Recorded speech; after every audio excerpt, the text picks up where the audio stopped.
I mean, the UN ran the COVID lockdowns, killed over 80 extra million people from starvation and malnutrition. That's on record.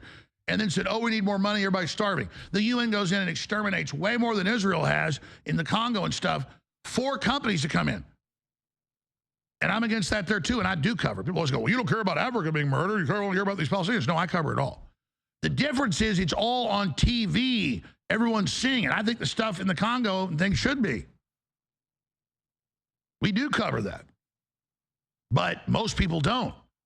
The difference is this is prime time. This is the world watching. And I wouldn't be for the world wasn't watching.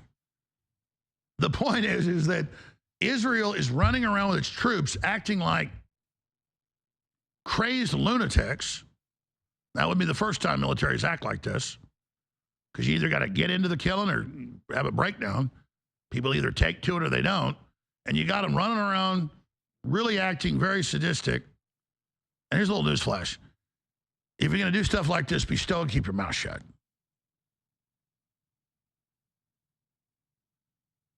I mean, you don't see our military running around talking about the stuff they've done. No. But with Israel, they got a very proficient military when it comes to their tactics, but their behavior is just the worst. And I'm not defending their genocide. I'm saying the gravy, the cherry on top is the loving it and just, this is so much fun and this is so great. Trump says Israel is going to have to make a decision on Gaza as he vows more aid. Trump understands how bad it looks. Remember Trump's first meeting in 2017 with the foreign leader was Netanyahu, and he says, I played the clip before, even recently. He says, well, I'm glad we agree we're going to do aid and make a deal with the Palestinians. And then he, like, Netanyahu attacks them the next week. That's what Netanyahu thinks of Trump. Moving on, EU slashes 1.7 billion aid to Ukraine over corruption concerns, exacerbation from biggest donors. So, yeah, Trump's putting pressure on NATO from every angle now in the EU. Trump had given Putin, before he does what he said he threatens to do, he says he's considering giving him long-range precision heavy munitions, that's 2,000-pound cruise missiles, to hit Moscow because Russia keeps hitting Ukraine. Yeah, Trump, that's like sticking your pecker in a beehive. But that's what Trump's floating. Terrible idea, but that's his pressure idea. I hope it's just a bluff. Because your own generals and people have told you, let's not start shooting 2,000-pound bomb cruise missiles into Moscow. So we've got all that information. All right. We're going to do a focus, before I get all this AI and other incredible news, on the UK. And I apologize, this reporter has been scheduled, and I had emergencies twice when he was going to come on. Great reporter. He was ahead of the curve. These illegal aliens, these taking over these 4-star hotels, and all the crime that the North Africans, the Muslims are committing. People are sick of it.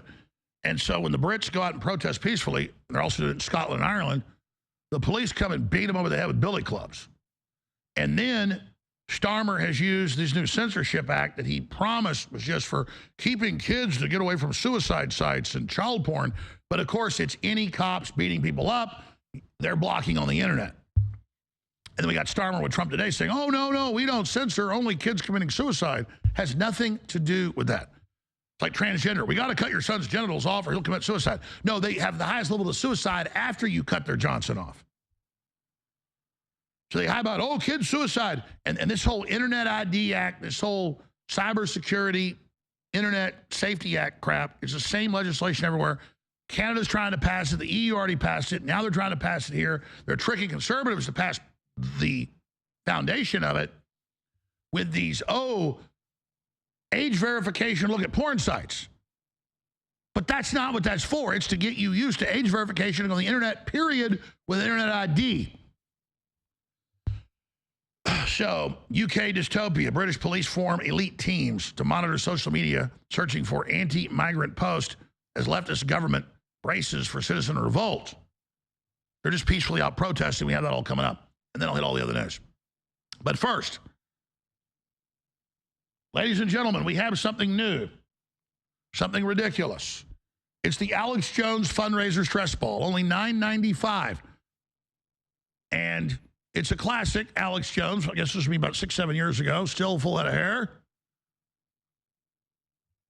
They should do one with the goatee and the bald head, but we'll get that one next. And then we did articles up on infowars.com over the weekend. Ben Warren did, we can pull up, where you can go see what it is they don't want you to see. And it's police beating peaceful demonstrators that we have tons of footage across the UK. And again, they won't even really tell you, why are they peacefully protesting? Why are they doing that? Because there's literal free reign in Europe, in the UK, for the North Africans, the Islamists and others to rape, kill, do whatever they want. Remember the grooming gangs?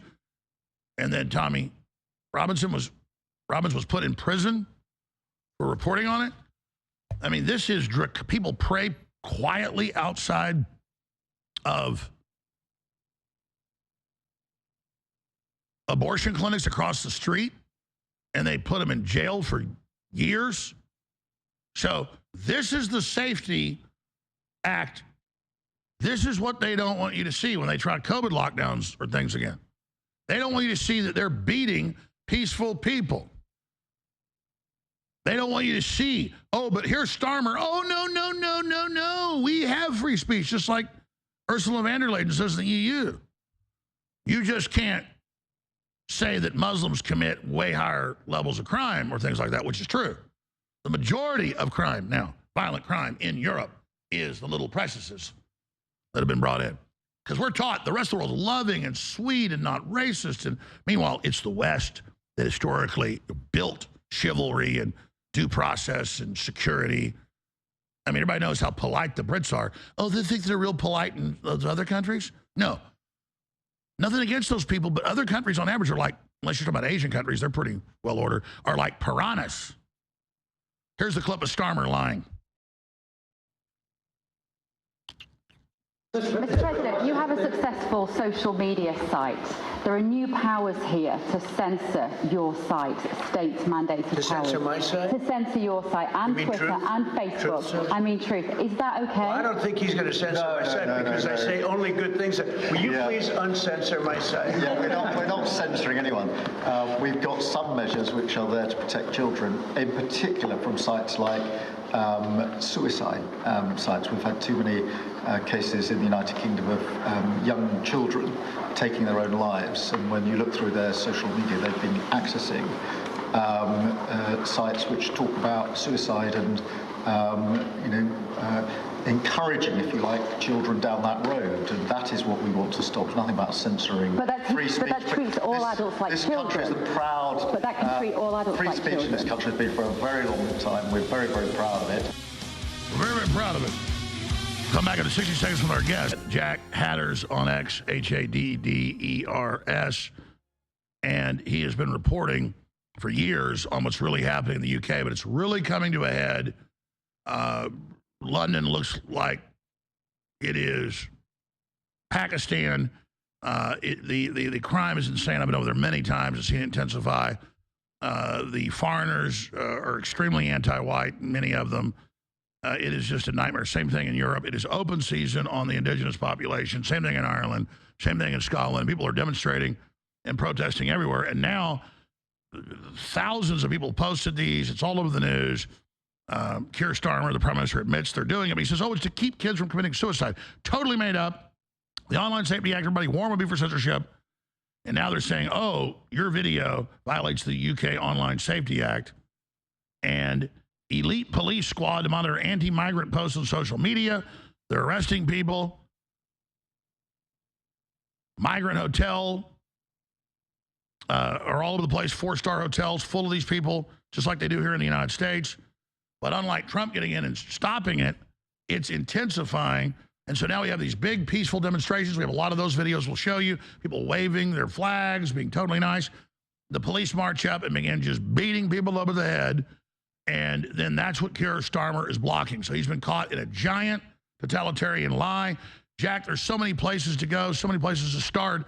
In general, and you've been on the InfoWars before, so thanks for being here. And sorry I had to cancel you. It was bad luck. But it's good to have you here now about what's building. There's pretty much a news blackout on what's really happening, so you can tell us. Thank you. Yeah, so the quick rundown on how this all started was 2 weeks ago on Thursday, Friday in Epping, which is a small town just on the end of the Central Line tube here, just in Essex, literally just outside of London. News hit this community of an Ethiopian migrant who had been arrested for allegedly sexually assaulting and propositioning a 14-year-old schoolgirl on the high street of Epping. Now, this migrant lived in the Bell Hotel, which is an asylum hotel, an asylum center just on the outskirts of the town. And so the local people there then rose up in protest against the crime that obviously happened.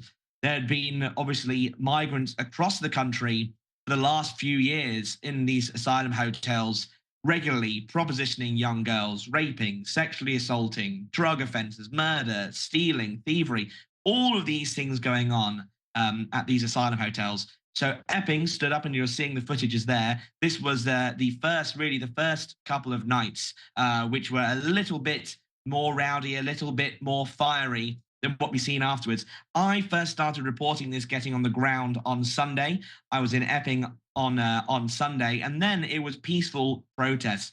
It was parents who were coming out on the streets of these towns saying, we're not far right. The media are telling us we're far right, but actually we're just local people. You know, one man said, you know, I don't want my daughter going out on the high street. I don't want my wife walking the dog in the local woods because we're scared of what could happen. We're scared of what these migrants could do to them.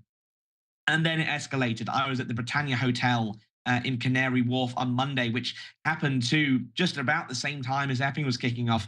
Again, just be announced as an asylum hotel. The government is saying it is an overflow hotel for expected migrants who are coming across the channel in small boats over the summer. I was at the Britannia Hotel. I got some footage that went really, really viral there this week. I've been back in Epping. I was then in Norwich on Saturday, and just over the last few days, it's spread more and more across the country. There have been protests in Ashfield, in Nottinghamshire, a region where I'm from originally, down in Southampton, up in Leeds. It's spreading. It's continuing to spread.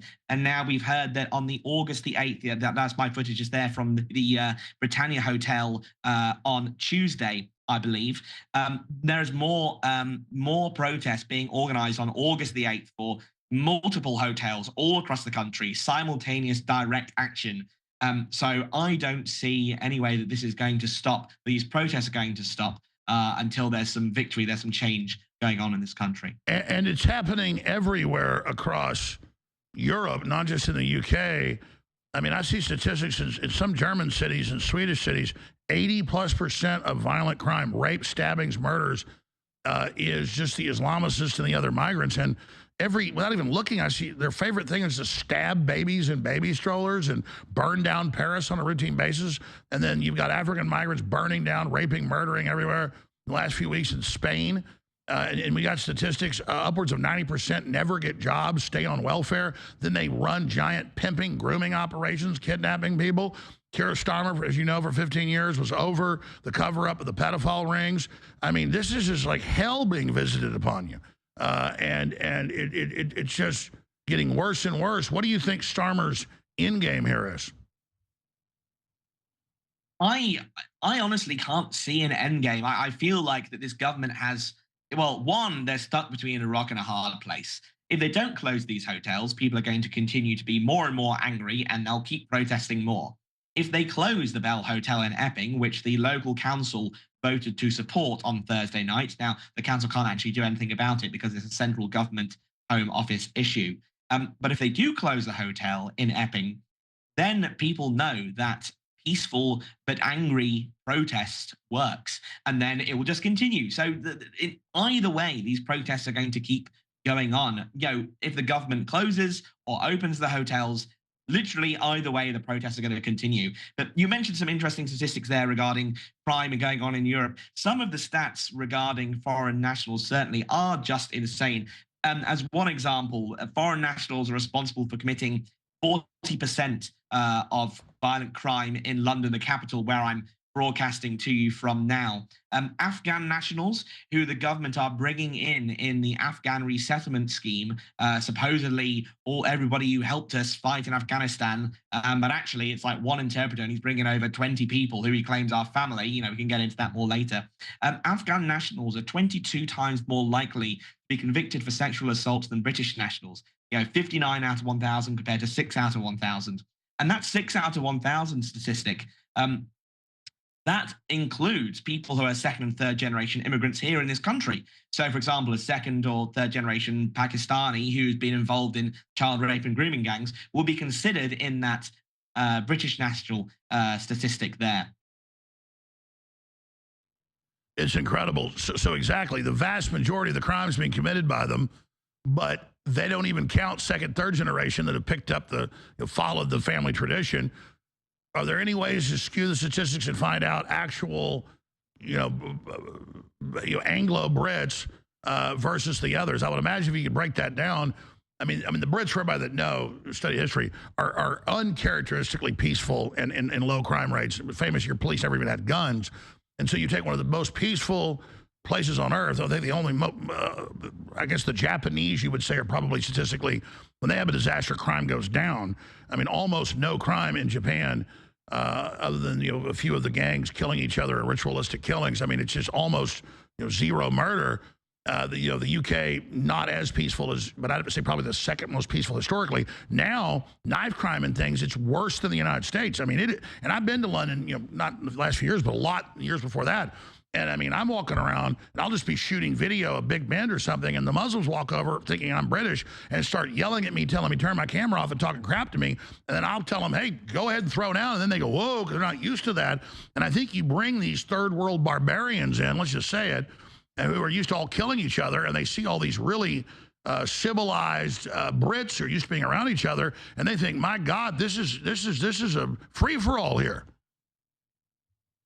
Yes, exactly. I mean, you could probably do some calculations with the statistics in regarding looking at the crime committed by nationals and then assuming the second, third generation crime rates are probably somewhere similar, likely lower, perhaps even more. And then look at the percentage of the UK population in terms of those ethnicities. You can then probably do some reverse engineering. But the statistics, even with second and third generation immigrants still included, are still so far away above and beyond from British nationals versus these foreign nationals coming in. So another one of these second part of statistics, which really makes people go insane over these asylum hotels when they find out about it, is the cost of it as well, the cost to the British taxpayer. We've just had figures published a couple of weeks ago regarding the cost of the asylum hotels from the year to date, April 2024 to March 2025. To do the asylum hotels, that cost the British taxpayer £2.1 billion a year. The previous year, it cost £3.4 billion, so it's down. But that previous year, 23 to 24, we also spent £1.7 billion on housing migrants in private accommodation. Now, we don't have the new statistics for the private accommodation housing this year, but you can assume that has gone up as the government is shifting away from asylum hotels more towards private accommodation. So just looking at the £2.1 billion statistic for this most recent year as we have, so this is just the asylum hotels, remember, the median British taxpayer earns £35,000. They pay £7,000 a year in tax. This means that just to pay for the asylum hotels, the net contributions of 785 median taxpayers are wiped out every single day to pay for this. Across the course of a year, that is the contributions of 285,000 median taxpayers, which is the equivalent to a city the size of Newcastle. So this is how much we're spending on the wall just on the asylum hotels. this doesn't count for every other expense we were that comes spending along with tens this, of billions and of course on them. those in accommodation. We were spending tens of billions, and I know that's an important issue for everybody, but to me, the biggest issue here is, why does the UK keep letting them come there? And the same thing all across Europe. The EU is trying to make Poland take people now. The Poles have been the most staunch about standing up for themselves, still have some basic common sense self-defense. But this UK Online Safety Act, I know you've seen the clip. You were on when I played it earlier. Starmer like, no, we love free speech. We're not censoring anybody. We only don't let kids go learn how to commit suicide. Total red herring, total garbage, and they are censoring massively. So can you tell us what's going on with that? Yes, exactly. So the Online Safety Act was born out of a push by the Conservatives first to supposedly to go after porn and have age verification checks online. This is all Theresa May, the former Prime Minister, when she was the Home Secretary under David Cameron. She wanted to push this through back then, but it didn't happen. The Online Safety Bill, or as was it known at the time, the Online Safety Act, as known at the time, the Online Arms Bill, was started in 2020 by the Culture Secretary Oliver Dowden. And it was then pushed through in 2023, and now we're seeing the effects of it right now. So, of course, it does have the porn age verification. It stops those suicide sites, which is a lot of what the media has been focusing on here. You know, if you ask somebody randomly, they'll just say, "Oh, I have to put my ID to go and look at porn now." That's what the average. And that's the same in Australia, Europe. They're trying it here. It's all about stopping porn and suicide. No, that's the cover. Now we see, like we predicted, it is the police beating peaceful Brits over the head.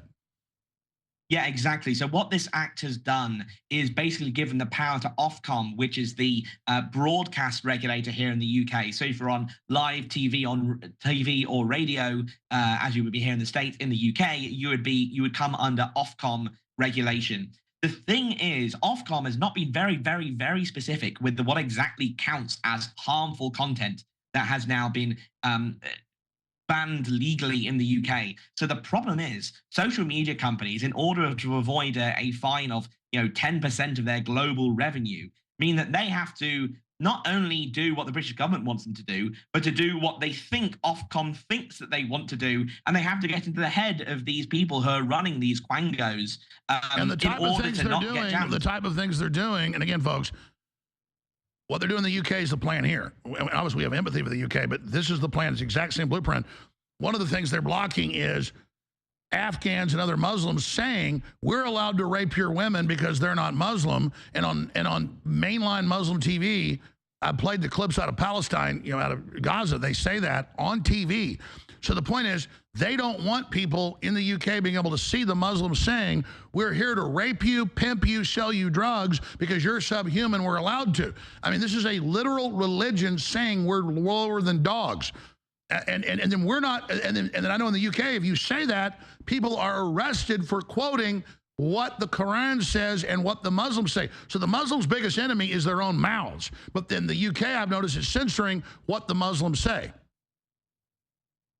Yeah, exactly. There is just so much censoring going on. And as you mentioned earlier, there is now, this elite police squad who are going to be monitoring what's going on with these protests. It all seems to be happening very coincidentally that the Online Safety Act is hitting us just right now as these protests are breaking out across the country. And this protest footage means, people have said, oh, my American friends have had to send me footage of what's going on in my own country. I can't see what's going on in my own country, which is just crazy to me. I'm just really concerned that, there is just this overstep against free speech here in this country by Keir Starmer, but also by the Conservatives who came before him. And citizen journalists like myself, independent journalists, are going to be monitored and basically having our posts taken down, even if they're completely true, completely just, raw, uncut footage of what we've seen in front of our eyes. Because they don't want people to know. Then, well, what about all the thousands of videos of people down the street? I've seen they have like a mile zones where you can't pray. They say even in your house within a mile of an abortion clinic, if they catch you praying, you're arrested. We have people charged or people